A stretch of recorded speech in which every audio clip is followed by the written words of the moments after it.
성도의 일상이라는 제목으로 함께 말씀을 나누도록 하겠습니다. 제가 오랜만에 또 금요기도회를 왔는데, 오랜만에 와서 제가 오늘 금요일도 설교를 하는데 다음 주 수요일도 제가 설교를 합니다. 그 웃을 일은 아니고요. 그래서 오늘도 다니엘 설교를 하는데 이제 수요일 날도 제가 다니엘 설교를 할 겁니다. 이 다음 내용을 하려고 해요. 그러니까 제가 왜 이 얘기를 드리냐, 수요일도 나오시라고 지금 말씀을 드리는 거예요. 함께 은혜를 나눴으면 좋겠어서 오늘도 말씀을 들으시고 다음 주 수요일까지 말씀을 함께 나눌 수 있었으면 좋겠습니다. 우리 성도님들 오늘 하루를 또 한 주간을 좀 평안하게 사셨는지 잘 모르겠습니다. 그러니까 이런 질문을 들으면 어떤 분들은 한 주간이 또 하루가 평안한 분들도 계실 거고 아닌 분들도 계실 거라고 생각이 듭니다. 우리는 보통 반복되는 삶을 좀 살아갑니다. 학생들은 이제 학교의 시간표대로 삶을 좀 살아가게 되고, 직장인들은 반복해서 직장을 가게 됩니다. 또 그뿐만 아니라 이제 전업주부로 계신 분들도 정해진 일정에 따라서 그 삶을 좀 반복적으로 우리는 살아가게 됩니다. 그렇게 하루하루를 이렇게 살다 보면 주일날 저희가 어디를 가게 될까요? 이 대답이 나와야 되는데 주일날 여러분들 어디 가세요? 교회가 이게 여기서 막힐 줄 몰랐는데 저희가 주일날 교회를 오죠. 다 오시죠? 저희가 교회를 다닙니다. 예수님을 믿습니다. 우리는 그렇게 교회를 오게 됩니다. 그렇게 한 주간이 이렇게 쌓이면 그 한 주간들이 이렇게 쌓여서 한 달이 됩니다. 또 한 달이 이렇게 살다 보면 이제 한 분기라는 걸 또 이루게 되고, 그것이 또 1년이 됩니다. 이렇게 반복되는 삶을 우리는 일상이라고 말합니다. 우리는 일상을 살아갑니다.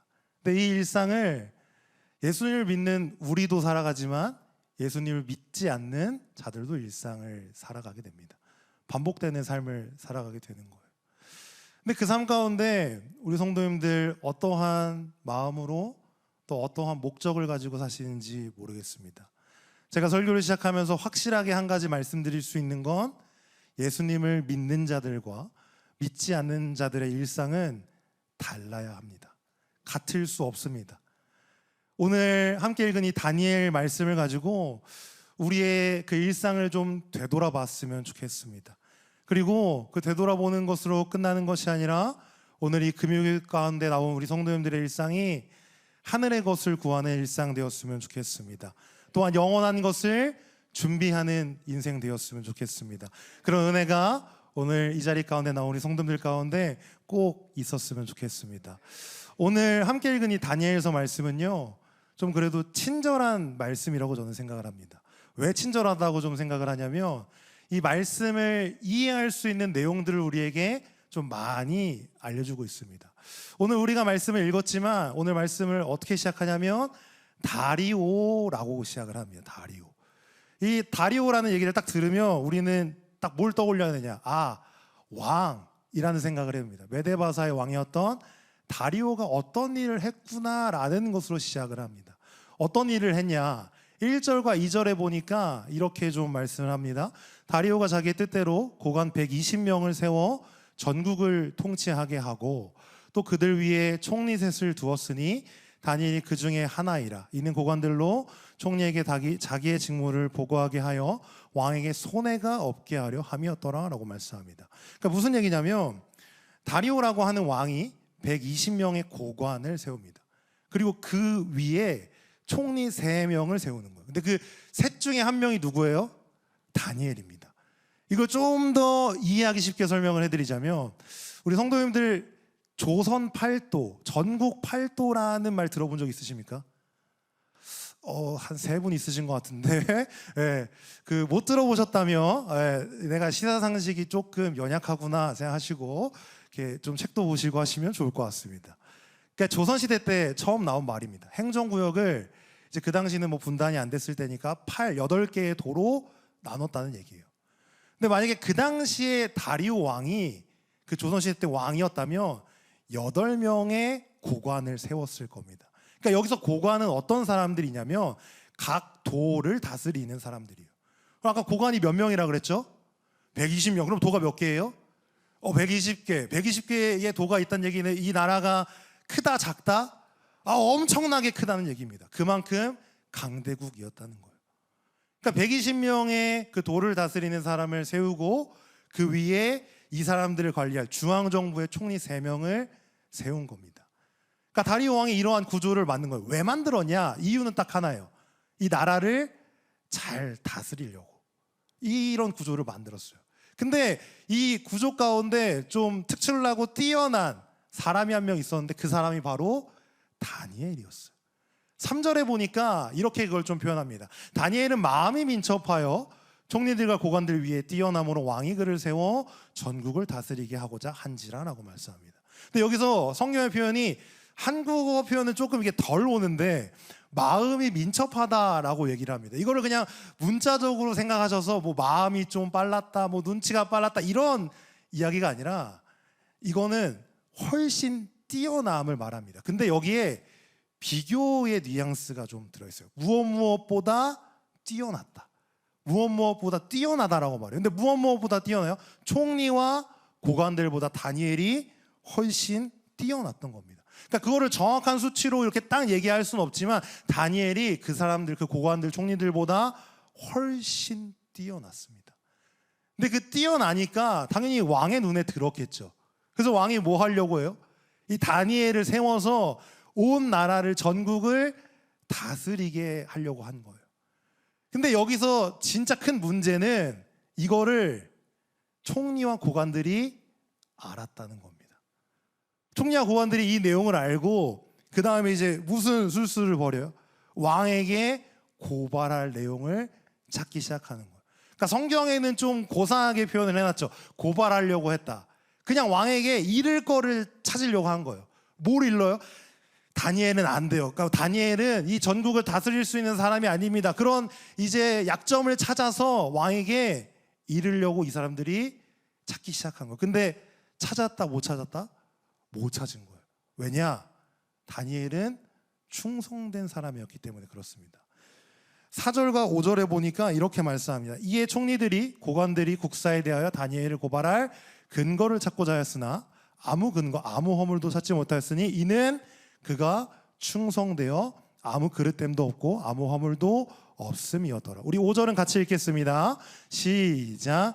그들이 이르되 이 다니엘은 그 하나님의 율법에서 근거를 찾지 못하면 그를 고발할 수 없으리라 하고.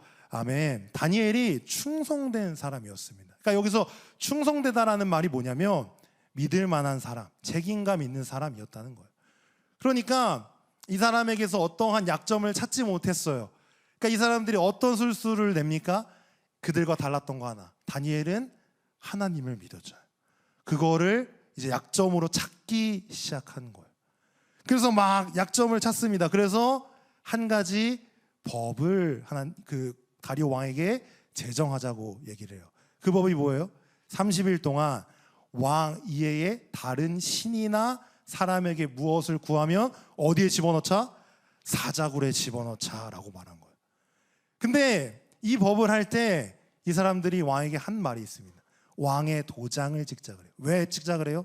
이 법을 고치면 안 되니까. 왜냐하면 다니엘을 굉장히 좋아했던 그 왕이었기 때문에 그 마음을 바꿀 수도 있잖아요. 그러니까 이 사람들이 왕의 도장을 찍자라고 말합니다. 7절과 8절에 보니까 이렇게 말합니다. 나라의 모든 총리와 지사와 총독과 법관과 간원이 의논하고 왕에게 한 법률을 세우며 한 금령을 정하실 것을 구하나이다. 왕이여, 그것은 곧 이제부터 며칠 30일 동안에 누구든지 왕의 어떤 신에게나 사람에게 무엇을 구하면 사자굴에 던져넣기로 한 것이니이다. 우리 8절은 같이 읽겠습니다. 시작. 그런즉 왕이여, 원하건대 금령을 세우시고 그 조서에 왕의 도장을 찍어 메대와 바사에 고치지 아니하는 규례를 따라 그것을 다시 고치지 못하게 하옵소서 하매. 그러니까 왕의 도장을 찍어서 이걸 다시는 고치지 못하게 하자고 하는 거예요. 왜냐? 왕이 마음을 바꿀 수도 있으니까. 근데 저는 이 사람들이 고발한, 그러니까 만들자고 했던 그 법의 내용 가운데 뭐가 좀 눈에 들어왔냐면 30일 동안 왕 이외에 다른 어떤 신에게나 사람에게 무엇을 구하면이 좀 눈에 들어왔어요. 왜 들어왔냐? 성도님들, 이 총리와 고관들이 이 법을 제정하는 지금 이유가 뭡니까? 나라를 세우기 위함입니까? 다니엘을 넘어뜨리기 위함입니까? 다니엘을 넘어뜨리기 위함입니다. 그러면 100가지의 법을 만드는 게 중요한 게 아니라 뭐가 중요한 거예요? 다니엘이 걸릴 법을 만드는 게 중요한 거예요. 근데 이 사람들이 그런 걸릴 법을 만들기 위해서 그래도 나라에서 한 자리씩 꿰찬 사람들인데 많이 배웠겠죠. 그 사람들이 머리를 맞대고 낸 게 뭐예요? 30일 동안 왕 위에 다른 어떤 신에게나 사람에게 무엇을 구하면 사자굴에 넣자라고 한 거예요. 그러니까 왜 그랬을까? 이유는 딱 하나입니다. 다니엘에게 그들과 달랐던 한 가지 특징이 있었기 때문에, 그 모습이 있었고 그거를 누가 안 거예요? 고관들과 총리들이 알았기 때문에 그런 겁니다. 그 내용이 10절에 있습니다. 우리 10절 말씀 함께 한 목소리로 읽도록 하겠습니다. 시작. 다니엘이 이 조서에 왕의 도장이 찍힌 것을 알고도 자기 집에 돌아가서는 윗방에 올라가 예루살렘으로 향한 창문을 열고 전에 하던 대로 하루 3번씩 무릎을 꿇고 기도하며 그의 하나님께 감사하였더라. 아멘. 여기에 다니엘은 어떤 사람? 하루에 3번씩 무릎을 꿇고 하나님께 기도하며 감사했던 사람입니다. 이거를 근데 오늘 말씀에 나오는 이 시점에만 그런 게 아니라 다니엘은 매일 했을 거고 꾸준히 했을 거고 계속 이거를 해왔을 겁니다. 그러니까 다니엘 혼자만 이 내용을 알고 있는 게 아니라 누구도 안 거예요. 총리와 고관들도 안 거예요. 그러니까 이 법을 만들면 무조건 다니엘은 뭐 한다? 걸린다. 이거를 그 사람들이 안 겁니다. 다니엘의 일상은 똑같이 그 사람들과 그 땅에서 살았지만 달랐습니다. 모습이 달랐고 목적이 달랐습니다. 다니엘이 보여준 그 모습입니다. 하루에 3번씩 하나님께 기도하고 감사했던 그 모습, 그게 다니엘의 일상이었습니다. 다니엘이 이것을 꾸준히 계속해서 해왔기 때문에 이 삶이 또한 다니엘의 일상이 힘이 있었던 겁니다. 그러면 이제는 우리 성도님들의 일상을 좀 생각해 보셨으면 좋겠습니다. 여러분들의 하루의 삶은, 일상은 어떠십니까? 제가 설교 서두에 얘기했던 것처럼 제가 장황하게 일상을 얘기했습니다. 근데 그 일상 우리도 살아가고 예수님을 믿지 않는 자들도 그 일상을 살아갑니다. 근데 그 일상이 똑같다면 예수님을 믿는 자나 믿지 않는 자나 그냥 똑같이 세상의 풍파에 휩쓸려서 그냥 푸념하며 왜 내 삶은 이럴까? 내 인생이 이럴 수밖에 없을까? 라고 그냥 그렇게 하루를 순간순간을 한탄하며 살고 있다면 과연 그 삶이 하나님 보시기에 성도의 일상으로 괜찮을지 한번 고민해 보셨으면 좋겠습니다. 성도의 일상은 하나님을 믿지 않는 세상의 사람들과 분명히 달라야 합니다. 오늘 다니엘이 보여준 것처럼 그냥 단순히 세상 사람들과 비슷한 일상을 살아간다고, 밥 먹고 직장 다니고 뭐 약속을 나가고 취미생활을 하는 그런 보이는 모습이 같다고 같은 것이 아닙니다. 보이는 모습이 같을지 몰라도 그 안에 내용이 달라야 되고 그 안에 목적이 분명하게 달라야 됩니다. 구별되는 점이 있어야 됩니다. 우리 성도님들의 삶 가운데, 일상 가운데 그러한 모습들이 있기를 바랍니다. 그것이 성도의 일상입니다. 다니엘은 오늘 그 모습이 있었습니다. 다니엘이 왜 왕에게 또한 총리들과 고관들 사이에 뛰어난 줄 아십니까? 단순히 그냥 다니엘이 가진 능력이 뛰어나서라고 저는 결코 생각하지 않습니다. 매일매일을, 매 순간순간을, 그 일상을 하나님 앞에 살아온 다니엘이었기 때문에 하나님이 그것을 보시고 그 땅 가운데서 사용하신 줄 믿습니다. 하나님은 다른 사람에게 관심이 없습니다. 하나님을 바라보는 자, 성도에게 관심이 있습니다. 하나님이 일하시려면 하나님을 믿지 않는 자를 지금 드러나 쓸 수도 있겠지만 여러분들을 통해서 일하셔야 됩니다. 여러분들이 그 통로가 되셔야 됩니다. 그러려면 당연히 우리의 일상이 하나님을 믿지 않는 자들과 달라야 합니다. 우리 성도님들, 우리의 일상 가운데 하나님이 있었으면 좋겠습니다. 하나님과 함께하는 시간이 있었으면 좋겠고 하나님을 향한 마음이 있으시기를 바랍니다. 그냥 단순히 이 땅에 살아간다고 우리의 목적이 이 땅에서의 잘됨이 되지 않았으면 좋겠습니다. 이제 오늘 제가 설교를 마치고 처음으로 할 기도의 찬양, 또 이제 돌아올 주일에 결단으로 할 찬양, 5월의 새일의 특별새벽 부흥의 주제 찬양으로 할 찬양이 하나 있습니다. 들어보신 적이 있을지 모르겠는데 제목이 하늘의 것을 구하게 하소서라는 찬양입니다.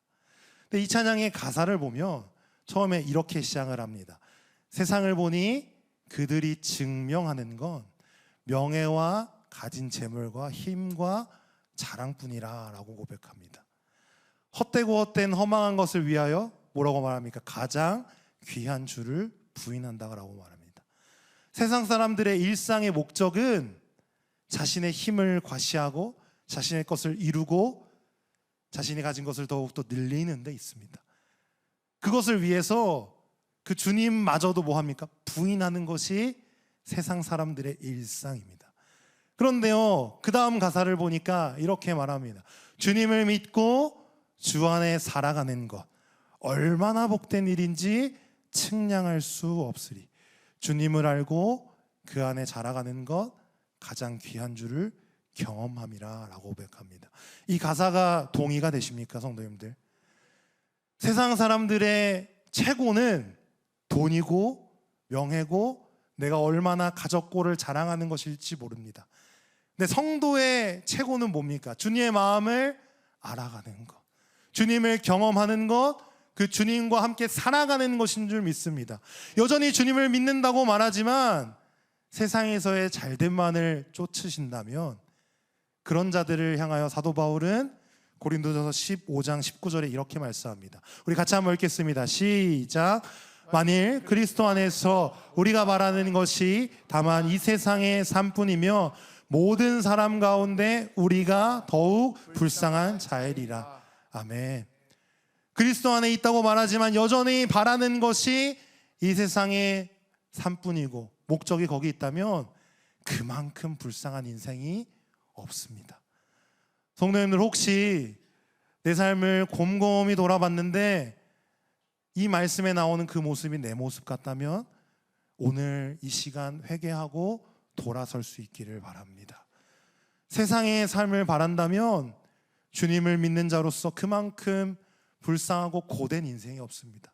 마음은 찔려서 세상에서 대놓고 내 잘됨만을 위해서 살지는 못하겠는데 그렇다고 주님을 위해서 살지도 못하는 이것도 아니고 저것도 아닌 그 인생을 산다면 얼마나 그 인생이 고달프고 불쌍하고 힘들겠습니까?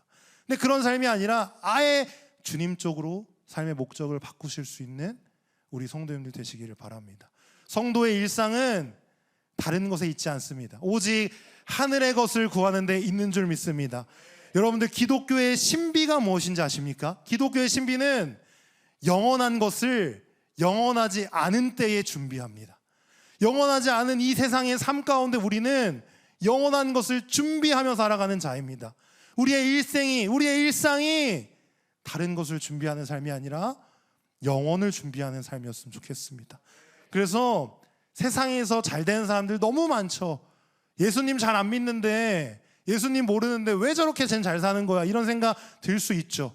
근데 그런 것 부러워하지 마시고 그들보다 우리가 가진 것이 무엇입니까? 주님을 향한 그 마음, 주님을 아는 그 알미 우리에게 있는 줄 믿습니다. 그것은 이 세상 어떤 것과도 바꿀 수 없는 것입니다.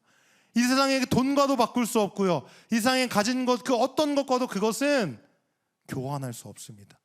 그것을 가장 귀한 것으로 여기고 오직 그 하루하루의 삶 가운데, 순간순간의 삶 가운데 하늘의 것을 구하며 영원한 것을 위하여 살아갈 수 있는 우리 모든 성도님들 될 수 있었으면 좋겠습니다. 주님이 그 일을 위하여 죽으셨다가 다시 부활하셨고 우리도 다시 살려주셨습니다. 그 주님을 기억하시면서 그 주님과 함께 하늘의 것을 구할 수 있는 우리 모든 성도님들 되셨으면 좋겠습니다. 우리 마지막으로 골로새서 3장 1절 2절 함께 읽은 후에 우리 함께 찬양하며 기도의 자리로 나가도록 하겠습니다. 함께 읽겠습니다. 시작. 그러므로 너희가 그리스도와 함께 다시 살리심을 받았으며 위의 것을 찾으라. 거기는 그리스도께서 하나님 우편에 앉아 계시느니라. 위의 것을 생각하고 땅의 것을 생각하지 말라. 아멘. 위의 것을 생각하고 땅의 것을 생각하지 않을 수 있는 우리 성도님들 되셨으면 좋겠습니다. 그러한 삶을 살 때 주님은 분명히 주목하여 보시고 그 삶을 들어쓰셔서 이 세상 가운데 빛과 소금의 역할을 감당하게 하실 줄 믿습니다. 그렇게 주님과 함께 이 세상에서 온전한 주의 제자로 빛과 소금으로 살다가 주님 부르시는 그날 주님 앞에 서서 잘하였도다 나의 충성된 종아 라는 그 주님의 칭찬을 들을 수 있는 우리 모든 신일교회 성도님들 되시기를 간절히 바랍니다.